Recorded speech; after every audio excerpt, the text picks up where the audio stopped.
Nvidia. On en a parlé, tu devais avoir plus de stock. Oui.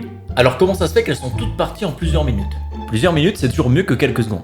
Oui, mais elles sont encore en rupture de stock, t'as pas tenu tes promesses. Si, il y en avait plus, mais j'ai pas dit beaucoup plus. Mais qu'est-ce qu'on va bien pouvoir faire de toi, Nvidia? Qu'est-ce qu'on va faire? Vous l'avez compris, on va parler des 3070 et de ce énième Paper Lunch. D'ailleurs, ceux qui ont réussi à avoir une carte, n'hésitez pas à nous laisser un commentaire, histoire de réchauffer nos petits cœurs de ceux qui n'ont pas encore eu de série 3000. On discutera aussi des techniques marketing limite de la part de Nvidia pour réduire l'impact médiatique d'AMD. Et c'est parti! D'ailleurs, si vous êtes passionné d'hardware comme nous, n'hésitez pas à rejoindre notre Discord qui est en description de cette vidéo. Il est dédié à l'entraide et pour répondre à toutes vos questions concernant la tech. Et puis tu peux aussi t'abonner à cette chaîne si jamais le contenu te plaît.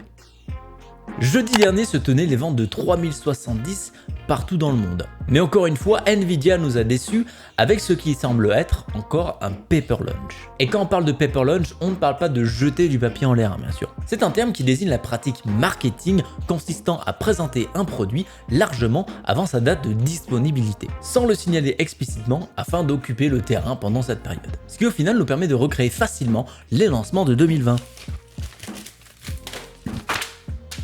Voilà. Bravo à vous. Les stocks des 3070 ont tenu quelques dizaines de minutes avant d'être épuisés. Et cela malgré le prix particulièrement salé de certaines cartes. En effet, on a pu les voir monter jusqu'à 750 € pour les modèles les plus chers, avec le plus souvent des customs qui tournaient aux alentours des 600 €. En plus d'être peu disponibles, les prix sont très éloignés de celui de référence. On est tout de même à 80 € de plus, ce qui n'est pas rien dans un budget PC de moyenne gamme. Surtout que la tendance va certainement être à la hausse, comme on a pu le voir sur les 3080 et les 3090. Et s'il vous plaît, ne vous abaissez pas à acheter ces cartes qui vont popper sur le Bon Coin ou sur eBay, des arnaqueurs qui les revendent beaucoup trop cher. Ça ne ferait qu'encore plus les motiver à faire ça. Donc en soi, on est sur un lancement totalement classique en 2020, des composants trop chers et non disponibles. Mais rassurez-vous, selon des rumeurs, les 3070 Ti et 3080 Ti arrivent pour encore plus de paper lunch, d'indisponibilité et tout simplement parce que c'est fun d'être frustré. Et en tout cas, on espère que AMD aura du stock, car sinon c'est des milliers d'enthousiastes et de gamers qui vont se tirer une balle avant de la fin de l'année. Pour continuer à remuer le couteau dans la plaie, on va parler de Nvidia, mais surtout de leur stratégie marketing. Pour cette année, Nvidia a vraisemblablement décidé de planter un couteau dans le dos de tous les gamers. Beaucoup de personnes perdent patience et c'est à juste titre. Certains ont changé de CPU pour l'occasion et d'autres ont carrément revendu leurs cartes pour permettre d'acheter les nouvelles cartes. Et aujourd'hui, se retrouvent sans solution et surtout sans visibilité. Donc une perte de confiance assez généralisée envers Nvidia, poussant même les plus fidèles fans à commencer à réfléchir à du AMD si jamais les stocks sont présents. Et pourtant, Dieu sait que les fanboys sont difficiles à faire bouger, autant d'un côté que de l'autre. Tout cela est bien sûr lié à la décision de Nvidia de lancer leurs nouvelles cartes 3080, 3090 et 3070 sans forcément avoir les stocks qui suivent derrière. Si on peut appeler le peu de cartes qu'ils avaient un stock. La première étape de leur plan marketing a été d'annoncer un des plus gros bonds de puissance entre deux générations. Rappelons-nous, on nous annonçait quand même une carte graphique de 500 $ qui venait concurrencer celle à 1200 $. Et aussi une carte graphique à 700 $ bien plus rapide qu'une 2080 Ti et qui serait l'équivalent de deux 2080. Exceptionnel! Ce qui en fait la génération pour mettre à jour son GPU. La génération que ceux sur les séries 1000 ou les séries 900 peuvent mettre à jour pour les 5 prochaines années. Donc forcément la hype ne s'est pas fait attendre, ce qui a annoncé qu'il faudrait des stocks béton pour pouvoir répondre à cette demande. Mais même s'ils savaient qu'ils n'auraient clairement pas les stocks, ils ont décidé de quand même lancer les ventes. Et je vous explique pourquoi.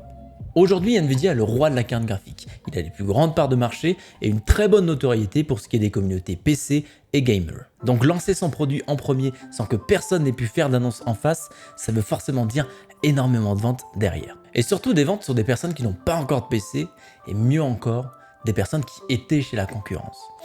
Donc le meilleur type de vente quoi. Et cette stratégie a pleinement fonctionné. Les gens ont acheté, précommandé, même certains ont prépayé leur carte entièrement pour être sûr de l'avoir la plus rapidement possible. Boum, déjà une partie des clients qui sont bloqués et qui ne partiront pas à la concurrence. De plus, les problèmes de stock ont donné encore plus de visibilité à Nvidia. Regardez simplement les chaînes tech et les sites de news sur les 2 derniers mois. Beaucoup d'articles et de vidéos sur Nvidia. et je parle d'expérience. 6 de mes 10 dernières vidéos étaient sur le sujet. Donc même si la plupart du temps ce n'est pas forcément bien, beaucoup de monde parle de Nvidia et c'est ça l'important. Là où la stratégie de Nvidia est encore plus vicieuse, c'est quand ils ont décidé de déplacer le lancement des 3070. Ou accessoirement ils présentent les cartes concurrentes. Je l'avais dit dans la vidéo dédiée à cette news que cette date n'avait pas forcément de corrélation et qu'on était un petit peu parano.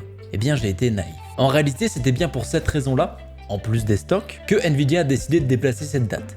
Et c'est justement de la façon dont ils ont levé leur embargo qui trahit tout ça. Un jour avant l'event, Nvidia lève l'embargo sur les cartes 3070 Founders Edition. Un jour après l'événement, Nvidia vend ses cartes et lève l'embargo sur les 3070 Custom. Mais qu'est-ce que ça veut dire du coup? Nvidia a tout simplement floudé YouTube et les news histoire de faire passer inaperçu AMD et ses nouvelles cartes RX 6000. Je lance des petits articles ici, des petites vidéos là, clac clac. On met encore sur YouTube. Ah, ça c'est bien caché là, tout ça là. Et c'est un plan qui a été rondement mené, parce que pour une vidéo de couverture d'événements AMD, on trouvait au minimum 2 vidéos dédiées au sujet de Nvidia sur les plus grosses chaînes. Si toutefois ils couvraient l'événement d'AMD. Nvidia se sentait certainement menacé ici, et à juste titre parce que AMD a de bonnes cartes concurrentes placées à des prix très compétitifs. Mais en tant que consommateur, ça me fend le cœur de voir ce genre de technique utilisée.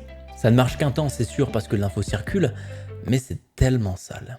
De la désinformation pour s'assurer des ventes, on parle ici d'une multinationale respectée et pas d'une petite PME. Et celle-ci s'est comportée comme une copine jalouse qui t'empêche de sortir dehors parce qu'il y a d'autres filles qui peuplent ce monde. Nvidia est en mode full psycho et ça ne fait pas plaisir à voir. Personnellement, je suis de plus en plus déçu de tout ça et mon respect pour Nvidia en a pris un sacré coup. Et c'est surtout le consommateur au fond de moi qui s'inquiète. Si Nvidia, leader du marché, agit comme ça aujourd'hui, qu'est-ce qui va se passer si jamais un jour il tombe derrière AMD?